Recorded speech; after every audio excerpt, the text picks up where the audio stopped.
Wednesday afternoon. No call, no warning. An email from a law firm in Zurich, addressed to you specifically, 2 sentences long. A client died. No heirs, per the estate's sole remaining instruction. All liquid assets transfer immediately to the first individual to confirm receipt of this message. You confirmed receipt. You didn't know what you were confirming. Below the message, a link. You click it. A portal loads. Account balance, $1 trillion. Below the balance, the terms. 7 days from the timestamp of your confirmation. Every dollar must be deployed into legal purchases of goods, assets, property, or services. No charitable transfers, no gifting, no financial instruments. Legal title must transfer to you in exchange for every dollar that leaves the account. Any balance remaining at the close of day 7 returns automatically to the estate trust, which has no beneficiary, which means it disappears into a legal structure that will take a court 15 years to untangle. You read the terms twice. You call the number at the bottom of the email. Someone answers before the first ring completes. By the time you hang up, there is a car in your driveway. 2 men in dark suits, transaction coordinators, specialized in high-volume asset closings. They hand you a phone with 11 people already on hold. You don't ask who the 11 people are. You get in the car.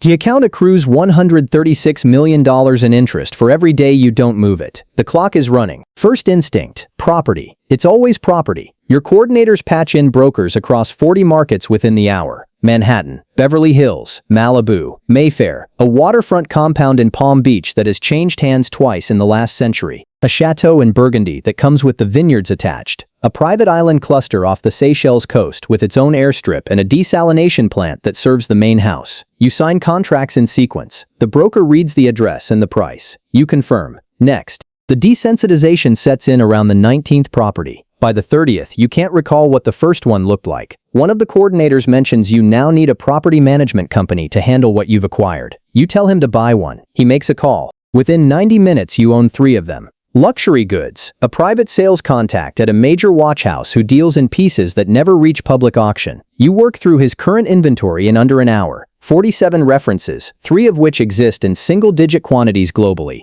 You buy all 47. They go into storage. You haven't asked which storage facility or where. Every Rolls-Royce boat tail currently commissioned or available. Every Pagani Huayra still undelivered. A hypercar manufacturer that produces 9 vehicles per year, bought outright for $340 million, which means you now own the 9 cars and also the factory and also the 31 people who build them. Your coordinator reads you the headcount. You note it. You move on. Private aviation. Every Gulfstream G700 and Bombardier Global 7500 available through brokers in Fort Lauderdale, Geneva, Dubai, and Singapore. By late afternoon, you own more private jets than the 3 largest charter operators combined. A broker in Monaco calls to offer you a wide-body converted for private use. You buy it without asking the configuration. It's faster than asking.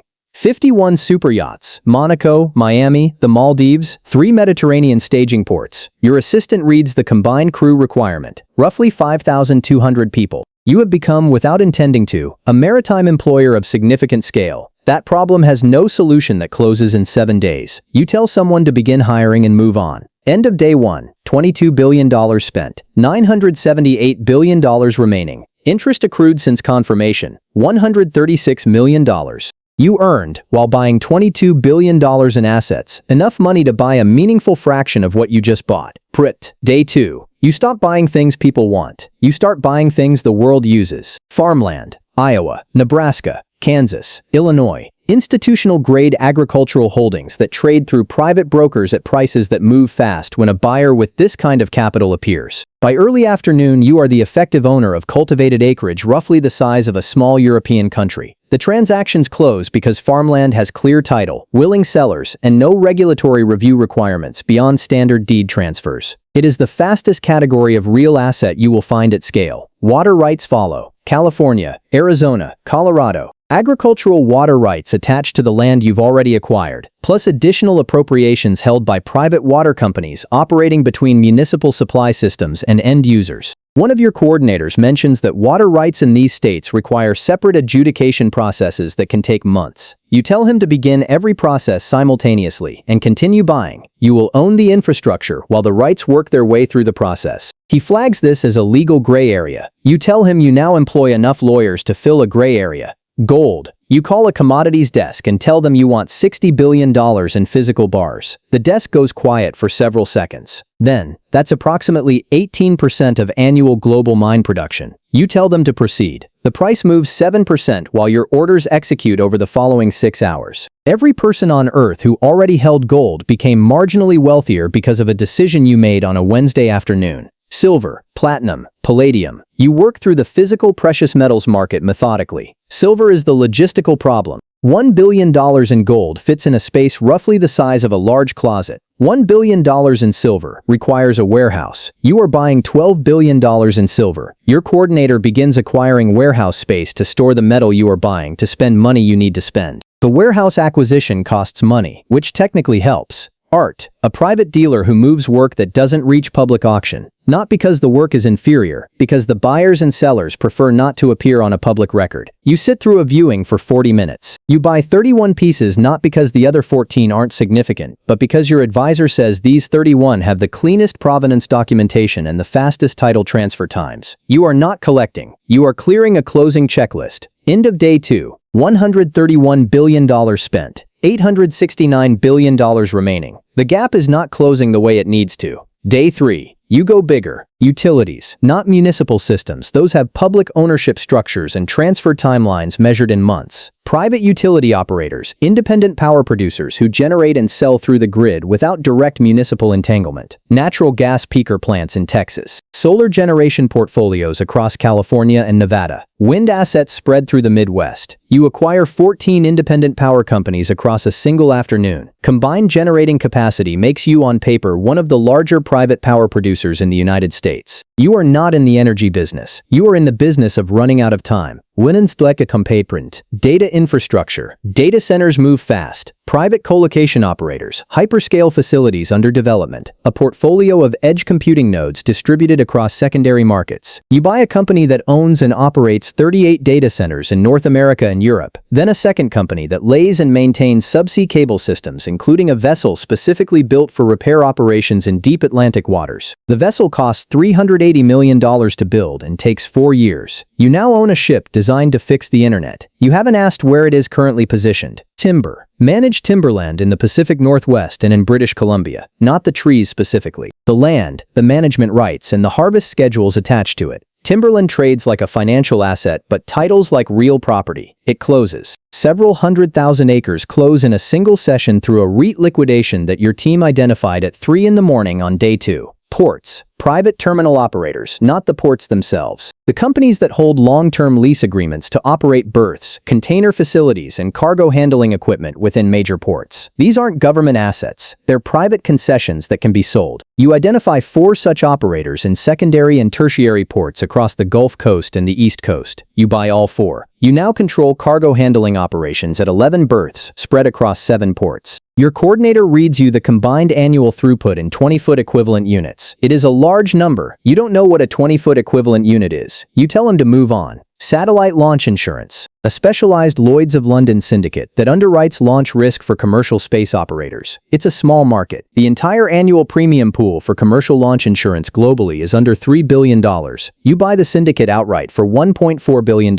It is perhaps the strangest acquisition you've made. It is also the fastest financial services transaction your team has ever closed. You now provide insurance for rockets. Some of those rockets belong to companies you already own. You try to acquire a pipeline network, a private operator running natural gas transmission through 4 states. The transaction is large enough and strategically significant enough that the Federal Energy Regulatory Commission needs to review it. FERC review timelines are measured in months. You do not have months. Your legal team explores emergency expedited review provisions. There are no provisions for this specific situation. You walk away from the pipeline. $14 billion back in the account. End of day 3. $228 billion spent. $772 billion remaining. The interest counter has added $408 million since Wednesday. Day 4. Healthcare. Hospital networks. Individual hospitals require certificate of need approvals in most states, which are months-long regulatory processes. You go upstream. Private equity-backed hospital network holding companies, the entities that own clusters of facilities as portfolio assets. You acquire 5 of them. Combined, you employ approximately 210,000 people in direct healthcare roles as of this morning. Your coordinator confirms this. You don't know what to do with 210,000 healthcare employees. Someone does. That person is now on your payroll. Pharmaceutical manufacturing, not drug development, not pipeline companies waiting on FDA approval for something that may never be approved. Manufacturing, companies that produce the physical supply of medications after the regulatory work is complete. Generic drug manufacturers in the United States and India. Contract development and manufacturing organizations in Germany and Ireland. You buy 9 of them across 2 days of parallel processing. The German acquisition moves slowly because of co-determination rights held by the Works Council, which under German law has standing in major ownership changes. Your legal team negotiates for 6 hours. You spend $4 billion while they negotiate. Medical devices, surgical robotics manufacturers, imaging equipment companies, diagnostic hardware producers. You buy 4 manufacturers. One of them supplies components used in the majority of cardiac catheterization labs globally. Your coordinator reads that fact aloud. You don't respond. You attempt to acquire a pharmacy benefit manager. The legal team says the transaction triggers a mandatory regulatory review with a minimum 90-day timeline. You have 72 hours. There is no expedited pathway. You move on. End of day 4. $334 billion spent. $666 billion remaining. You are running out of categories where transactions close in days. Day 5. You go orbital. Rocket manufacturers, not SpaceX. SpaceX is private, and a transaction of the size and speed required would trigger change of control provisions in contracts SpaceX holds with government clients, including contracts where the client has approval rights over ownership changes. The approval process takes longer than you have. Your team knew this before you asked. You tried anyway. You buy 3 other launch vehicle manufacturers. One builds medium-lift rockets and has completed 7 commercial missions. One is developing a lunar lander under a NASA commercial contracts program. One makes engines that go into other companies' rockets. The NASA contracted company comes with a complication. The contract contains a change of control clause that technically requires NASA notification and a review period. NASA does not complete reviews in 48 hours. You acquire the company. Your lawyers begin the notification process. The review will conclude after the account closes. This is a problem that will be resolved by people you are currently employing. NIM satellite operators, a low Earth orbit communications constellation with 340 active satellites. A maritime and aviation connectivity provider with 190 satellites and contracts with major shipping lines and commercial aviation customers. A direct-to-cell operator that has launched 14 satellites of a planned 200-satellite constellation and holds spectrum licenses in 17 countries. The spectrum licenses may be worth more than the satellites. Your team agrees and flags it as an asset worth protecting. You move on.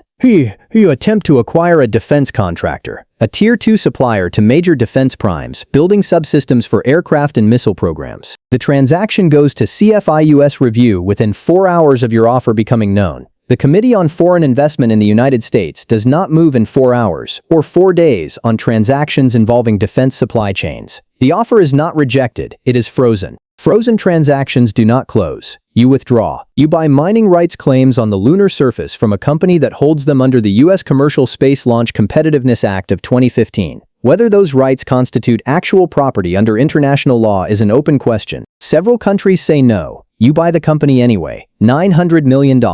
A court will sort out what you own eventually. End of day 5. $441 billion spent. $559 billion remaining. The math is not working. Day 6. You try the currency markets. Global foreign exchange daily trading volume is approximately $7.5 trillion. You have $559 billion.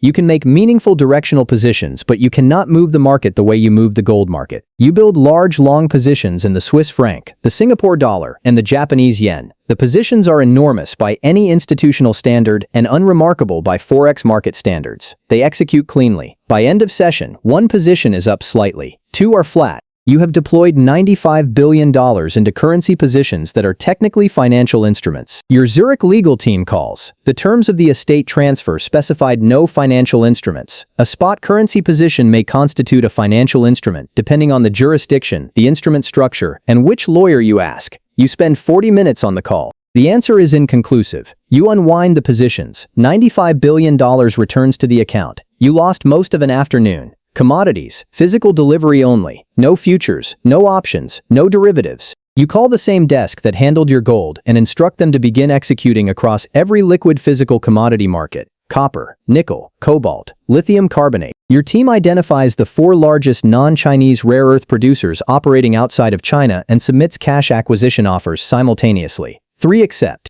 The 4th is listed on the Australian Securities Exchange, and an offer at this premium triggers mandatory takeover panel procedures under Australian law that require a minimum 6-week process. You do not have 6 weeks. You acquire a stake just below the threshold that triggers the panel process. You are now a major shareholder in global rare earth supply without controlling interest or board representation. What this means practically is unclear. Rhodium. The rhodium market is small enough that $4 billion in physical purchases moves the spot price by 11% before your orders complete. Every rhodium miner operating anywhere on Earth had a better quarter because of something you decided at 2:15 p.m. on a Thursday. Your coordinator mentions this as a fact. You receive it as a fact. Neither of you knows what to do with it. Iridium. Osmium. You are now moving through the periodic table looking for anything with a price and a willing seller. Specialty metals used in jet engine turbine blades and fuel cell catalysts. Markets so thin that a few $100 million moves them in ways that will take months to normalize. You buy everything available for immediate physical delivery. Your logistics team is coordinating storage across bonded warehouses in 6 countries. One of the warehouses is in a country your coordinator has to look up on a map. Deep sea mining claims. A company holding exploration licenses for polymetallic nodule fields in the Clarion-Clipperton Zone in the International Seabed. The International Seabed Authority administers these claims under UNCLOS. The legal framework for actually extracting anything is unresolved in international law. You buy the company and its claims for $1.1 billion.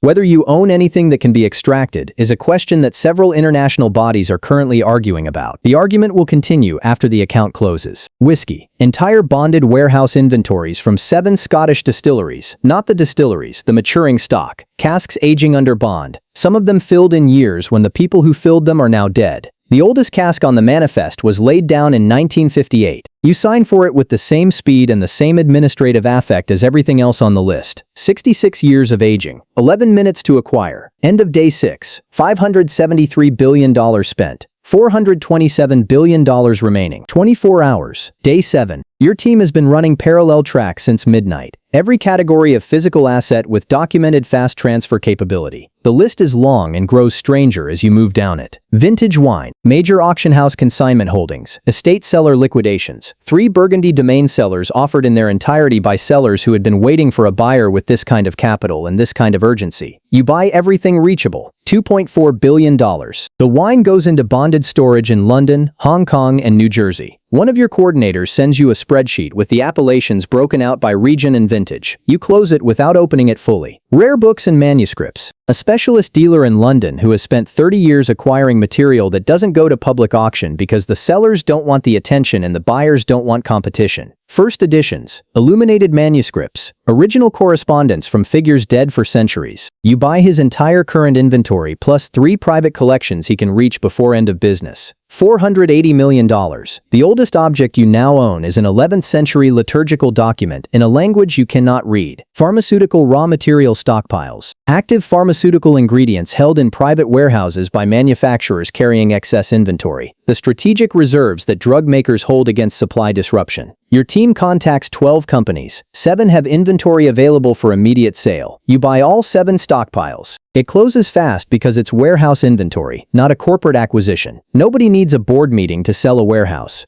Classic cars. 3 major private collections currently in the process of being liquidated through estate sales. A museum in Germany that is selling its entire automotive collection due to a funding collapse. A Japanese private collection assembled over 4 decades by a collector who spent his life finding things other people missed. You buy all 3 collections in their entirety without inspecting a single vehicle. Combined, 934 cars, none of which you have seen or driven. Your coordinator confirms the count. You confirm the transfers. Next, agricultural equipment. The 4 largest manufacturers of harvesting and planting equipment, bought outright. You now own the companies that make the machines that harvest the farmland you bought on day 2. Your coordinator notes the vertical integration. You note that you hadn't planned it. He nods. You move on. Collectibles. Your parallel track team has been running for 48 hours through every liquid collectibles market they can reach. Trading cards, authenticated sports memorabilia, postage stamps, antique coins, signed historical documents. Fragmented markets, fast-moving. $700 million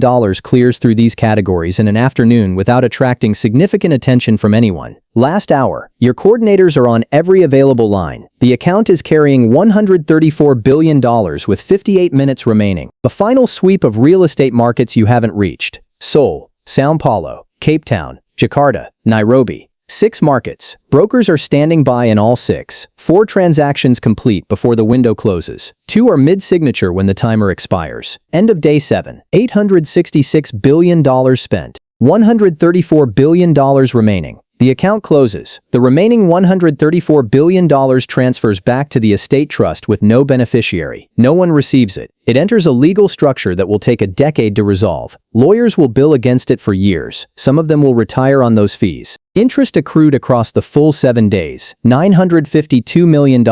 Nearly $1 billion generated while you were spending every hour of every day trying to spend faster. You now own real estate on 6 continents. Power plants. A cable ship somewhere in the Atlantic. Satellites. Warehouses full of silver, wine, whiskey, and rhodium. Farmland growing crops on a planting schedule you haven't reviewed. 934 cars in storage on 2 continents. An 11th century manuscript in a language no one on your team can read. A lunar mining claim whose legal validity is currently debated in 3 different countries' legal systems. What you don't own. $134 billion that moved faster than any market could absorb. There's a threshold above which money stops functioning as money. It becomes something else, an abstraction. A number on a screen that exists in the space between transactions, earning returns that compound faster than any market can process the buying. At $1 trillion, you ran out of places to put it before you ran out of it. The markets froze, the regulators blocked it, the lawyers stalled it. The physical world simply didn't have enough things that could change hands in 7 days at the speed you needed. The richest people alive aren't rich because they spend their money. They're rich because there was never anywhere to spend it. And the money that can't be spent keeps earning. Every single day.